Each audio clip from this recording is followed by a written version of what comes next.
देखो, लोग कहते हैं बुद्धि लगाए बिना काम नहीं होता। आदमी मरने के लिए कितनी बुद्धि लगाता है, एक्सीडेंट कराने के लिए कितनी बुद्धि लगाता है, हार्ट फेल कराने के लिए कितनी बुद्धि लगाता है, संयोग का वियोग हो जाए इसके लिए कितनी बुद्धि लगाता है। क्या बोलो, इतने बड़े बड़े काम बिना ही बुद्धि लगाए हो जाते हैं। और जरा जरा सी तेरी अनुकूलता प्रतिकूलता ये तेरी बुद्धि लगाने से आए। माने हम ये पृथ्वी छोड़ के जाएंगे, ये पूरे संयोग छोड़ के जाएंगे और इसमें तुम्हारी कुछ भी नहीं चलेगी। इतना बड़ा काम तुमसे बिना पूछे प्रकृति जब चाहे तब कर देगी। कर सकती कि नहीं? आज ही मेरा आयु कर्म कमज़ोर पड़ जाए तो मेरा आयु कर्म पूरा होते ही मुझे भव छोड़ना पड़ेगा कि नहीं छोड़ना पड़ेगा? कि छोड़ना पड़ेगा। माने भव छोड़ना माने सारी व्यवस्था छोड़ना। तो आचार्य कहते जब एक कर्म में इतनी ताकत है कि ये पर्याय बदल सकती है तो बाकी के कर्म कोई कम ताकत वाले होंगे? भाई तुम्हें कैसा मकान मिलेगा, कैसी पत्नी मिलेगी, कैसे माँ बाप मिलेंगे, तुम डिसाइड करते हो। ये तुम्हारे डिसाइड करने से मिले। लेकिन लगता है कि माँ बाप तो हम नहीं चुन सकते थे, लेकिन पत्नी तो हम चुन सकते हैं। डॉक्टर साहब इतना समझाते थे इस बात को कि हम मिथ्या दर्शन के कारण कितने दुखी हैं। देखो, माँ बाप अपनी मर्जी से नहीं मिले, क्षेत्र अपनी मर्जी से नहीं मिला। भाई जहाँ जन्म होना था, तुम भिंड में पैदा हुए, तुमने थोड़ी चुना कि हम भिंड में पैदा होना चाहते हैं। तुम दिल्ली में हुए तो तुमने थोड़ी चुना।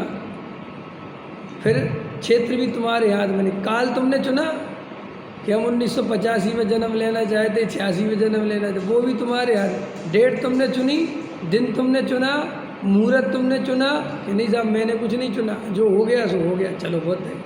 फिर जो माँ बाप मिले वो तुमने चुने कि ऐसे चाहिए, इस कलर के चाहिए, इस जाति के चाहिए, चुना नहीं साहब कुछ नहीं, जो हो गया सो हो गया। और चलो भाई बहन चुने कि कैसे भाई बहन चाहिए, पड़ोसी चाहिए कि नहीं साहब ये भी हमारे हाथ में नहीं है।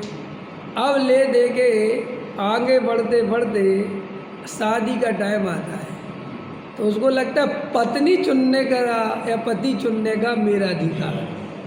लेकिन इतना सारा काम बिना चुने हो गया और एक छोटा सा काम तेरे को देगी प्रकृति है। जब इतना सारा काम कर्म और वो प्रकृति उदय प्रमाण सब हो रहा है तो तुझे एक बीच में एक छोटा सा अवसर देगा, चल तू अपनी मन की पत्नी चुन ले। और आज तक किसी ने मन की पत्नी चुन ली तो क्या वास्तव में वो सुखी हो गया? कई लोगों ने तो मन की पत्नी चुनी और फांसी लगाते फिर रहे। मन की पत्नी चुनी और बेचारे घुट घुट के मर रहे।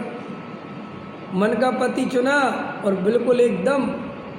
अभी हमारे एक मित्र के पास जाना हुआ तो कोई है एक जानने वाले, उनके वो मतलब बाबू मित्र हैं, तो बाबूजी उनकी लड़की है।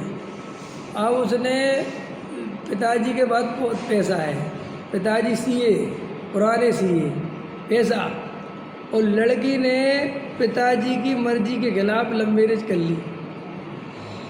बहुत साल पहले की बात है। अच्छा पढ़ाया लिखाया लड़की को, बहुत होशियार, लेकिन बस शादी कर ली किसी लड़के से, प्रेम हो गया। अब देखो कर्मों के उदय की विचित्रता। वो जिस लड़के से माँ बाप ने मना किया कि मत करो, जो भी हुआ, लेकिन उनके राजी के खिलाफ शादी कर ली। अब शादी कर ली और वो लड़का इतना बेकार निकला, इतना कुछ नहीं करने वाला निकला। समझ में आया? अब उल्टा हो गया कि वो लड़की उसका पेट भरे ऐसा स्थिति बन गई। ठीक है, अब देखो उदय की विचित्रता है। और यहाँ बाप पे बहुत पैसा है और बाप यहाँ इस बात से इतना दुखी और इतना पीड़ित और इतना क्रोधित हो गया कि उसने उसी दिन प्रतिज्ञा कर ली कि मैं अपनी लड़की का जीते जी मुंह नहीं देखूंगा। और लड़की एक, ना लड़का ना कुछ, सिर्फ लड़की एक। समझ में आया? और कितनी कसाई हो गई इस बात से कि वो मुझे मेरे मित्र बता रहे थे कि वो आए दिन पैसा बांटते हैं लोगों को, किसी को 2 लाख, किसी को 4 लाख, किसी को 5 लाख, किसी को 3 लाख, इसे बांटते रहते हैं। अभी एक संपत्ति बेची होगी उनने 5-6 करोड़ की, तो वो पैसा बांट रहे हैं। और लड़की जो है वो किराए के मकान में रहती है, नौकरी करती है, उसका पति कुछ करता नहीं, और अपने पिता से मिलने की कोशिश करती। वो कहता आ मत जाना यहाँ, भूल के भी। समझ में आया? अब देखना उदय की विचित्रता। और लड़का भी उसका कैसा, बच्चा भी कैसा पैदा हुआ। वो बच्चा पैदा हुआ एक प्रकार से अपंग, कम माइंड वाले, स्पेशल चाइल्ड बोलते हैं उनको। समझ में आया? तो उसकी अलग परेशानी, और वो उसका जो पति, उसे कोई लेना देना नहीं है, तो बिल्कुल बिल्कुल बेकार। अब मुझे प्रश्न है, अब तुमने चुन के शादी करी थी, क्या हुआ? माँ बाप के खिलाफ जाके शादी करी थी, क्या हुआ? नहीं। सच बात यह है, ये उदय की विचित्रता है जी। तुम्हें लगता है कि तुम्हारे चुनने से हो रहा है। हो सकता है तुम्हारा उदय ही ऐसा है कि तुम्हें ऐसा चुनाव करवाया जा रहा है कि तुम धक्के खाओगे। आपको लगता है, लेकिन कर्म का उदय भाई साहब, आप लगता है कि मेरी बुद्धिमानी से काम बन गया। ऐसा नहीं है, काम तो बनना था, बन गया। अच्छी अच्छी बुद्धिमानी से कभी कभी महा दुख भी आता है। नहीं समझ में आया? अपने मन की शादी करी और दुख मिला। और वो क्या सोच रही थी कि पिताजी कोई शादी करा देंगे तो दुख मिलेगा, मैं अपने मन की करूँगी। लोग सोचते ना हम अपने, लेकिन ऐसा नहीं। हमारे हाथ में इस संसार का कुछ भी नहीं है, वर्तमान का। क्यों? देखो भाई, भूतकाल में जो कर्म जैसे बंधे थे, वे सत्ता में प्रति समय उदय में आ रहे हैं। और साफ साफ जनवाणी में लिखा है, सर्वज्ञ देव ने बताया है कि तेरे वर्तमान के पुरुषार्थ से ना कोई संयोग आता है और ना कोई वियोग होता है।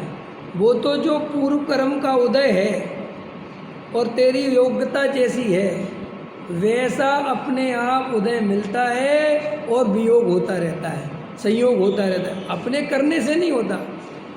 मैं दिल्ली में रह रहा हूँ, तुम्हें क्या लगता मैंने गलती करी दिल्ली में रहने की? नहीं, ऐसा नहीं है। तुम्हारे हाथ में नहीं है। तुम्हारा उदय इसी द्रव्य क्षेत्र काल भाव का था, तो वो कर्म वैसे ही काम कर रहा है। जिस दिन तुम्हारा उदय नहीं होगा, तुम चले, तुम्हें क्या लगता मैं चला जाऊँगा? तुम होते कौन हो जाने वाले? या मैं आ जाऊँगा, तुम होते कौन हो आने वाले? कुछ नहीं पता चलता जीवन का, कुछ पता ही नहीं चलता। अभी मेरा एक मित्र है, वो मीडिया की लाइन में काम करता था, ठीक है कि नहीं? धर्म का उसका कोई लेने देना नहीं था ज़्यादा। मैंने वहाँ से निकला तो कितनी सालें हो गई मुझे निकली हुई जयपुर से, 16-17 साल हो गई। मेरे क्लासमेट है और 16-17 सालों से हो गई। मैंने वहाँ से निकला, उसके बाद उसने धर्म का कुछ देखा ही नहीं। वो तो मीडिया का कोर्स करा, ये करा, वो करा, जो कुछ करा, ठीक है कि नहीं? और अपनी नौकरी वोकरी करने लगा। न स्वाध्याय करने का टाइम, न कुछ टाइम ही नहीं। और देखो उदय पलटा तो अभी वो जाके जो है सोनगढ़ में प्राचार्य बन गया। अब धर्म ही धर्म के क्षेत्र में पहुंच गया। अब जबकि यहाँ बीच का काल देखो तो वो ऐसा काल था कि ऐसे तो कोई समझ काएगा धर्म काएगा, क्या करेंगे जी, मीडिया में चले गए। लेकिन भैया तुम्हें लगता है कि तुम चले गए, तुम आ गए, तुमने ये कर लिया, कुछ नहीं है। वो सब पूर्व कर्म का उदय है जीव का, और वो जैसे जैसे उदय उसके आते जाते हैं, वैसी वैसी बुद्धि, वैसे विकल्प, वैसे भाव, वो सब उदय प्रमाण होते रहते हैं। ये तो श्री गुरु कहते जीव के हाथ में एक ही पुरुषार्थ है, वो है वेद ज्ञान का पुरुषार्थ। कौन सा पुरुषार्थ है हमारे हाथ में? तुम सिर्फ वेद ज्ञान कर सकते हो कि ये मैं नहीं, ये मेरा नहीं। वहाँ की उस उदय को नहीं रोक सकते, उस कंडीशन को नहीं बदल सकते, बदल ही नहीं सकते। स्वरूप है ऐसा वस्तु का। देखो कैसे तीर्थंकर का जन्म होता है और स्वधर्मेंद्र की सेवा में आता है। समझ में आया कि नहीं आया? सब कुछ व्यवस्था एवं क्वालिटी की रहती है। तो देखो ऐसा भाव नहीं आता तीर्थंकर को कि स्वधर्मेंद्र से ये कहते हैं कि तुम क्यों परेशान होते हो, मत आया करो, जाओ अपना आत्म कल्याण में लगो, ध्यान करो, यहाँ क्यों मेरे को डिस्टर्ब कर रहे हो। वो काय को पैसा भाव आता है? क्यों नहीं आता? बताओ। चक्रवर्ती भरत जी को चक्ररत्न की प्राप्ति हो गई और 3 शुभ समाचार सुने सब आप लोगों ने। और यहाँ आदिनाथ मुनिराज को केवल ज्ञान हो गया, बराबर है कि नहीं? तीनों समाचार आए। तो देखो, दर्शन करने गए, चक्रवर्ती पद मिला और यह पुत्र रत्न की प्राप्ति हुई। अब देखो, चक्रवर्ती नहीं बनते, कह देते मुझे तो नहीं चाहिए भैया तुम्हारे चक्र रत्न, मैं तो नहीं जाता 60,000 वर्ष लड़ने के लिए। भाई चाहते तो ना, भाई सम्यक दृष्टि थे, कहते मुझे क्या करना है, इतना संपत्ति तो मेरे पास पहले ही से है। कितनी संपत्ति थी उनके पास, भाई पहले ही से राजा थे वो तो, क्योंकि राजा ऋषभदेव तो सब उनको छोड़ के गए थे, वो तो पूरे राजा थे बिल्कुल। और भाई तीर्थंकर जिनके पिता हों तो कितना वैभव होगा, कोई ऐसी बात तो थी नहीं। अब यहाँ पर चक्ररत्न आ गया और वहाँ पे दर्शन करने गए, दिव्य ध्वनि गिर रही, छोड़ के आ गए। अब अपन को क्या लगता है, भाई आ गए, उनने ऐसा किया, उनने, वास्तव में ऐसा स्वरूप नहीं है। ये हमारी मान्यता गलत है कि जीव का वो नियोग ऐसा है कि जिसको चक्रवर्ती पद की प्राप्ति होती है उसे चक्रवर्ती बनने का भाव आता है।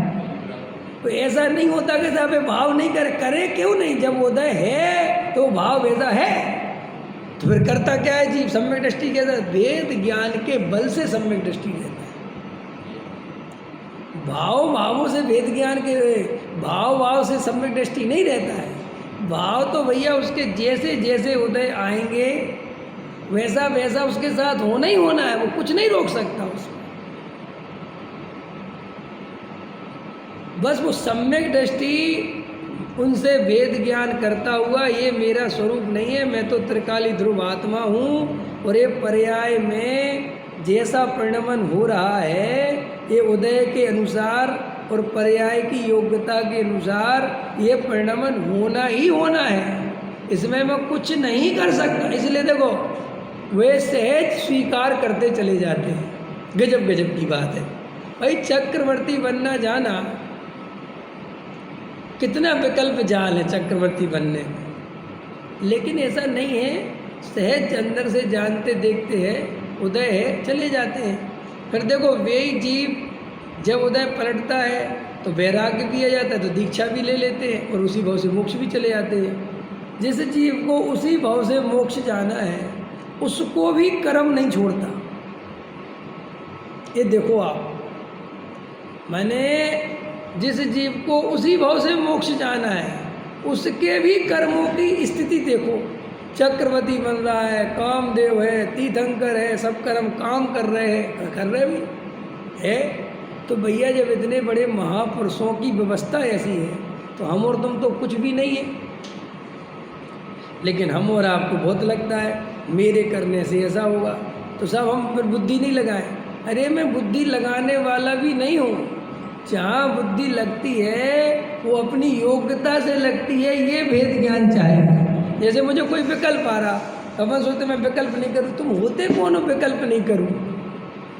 चक्रवर्ती नहीं रोक पाए विकल्पों को, तुम कैसे रोक लोगे?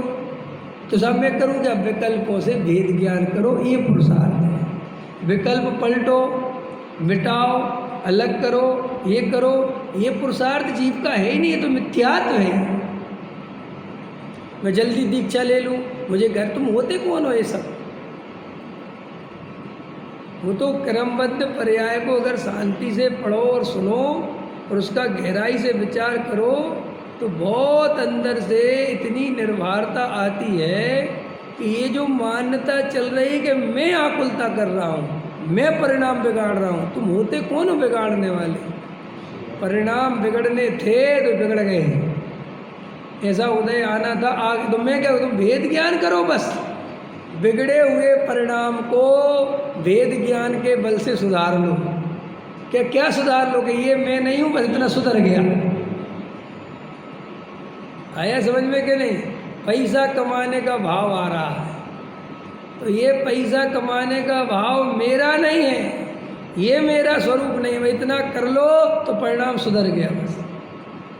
देखो अभी गुरुदेव श्री का प्रवचन सुन रहा था, अभी गुरुदेव श्री ले रहे थे, ज्ञानी अस्थिरता के कारण राग रूप परिणमित होता है, राग करता है, राग में जुड़ता है, लेकिन राग में स्वामित्वपना नहीं करता, इसलिए सम्यक दृष्टि रहता है।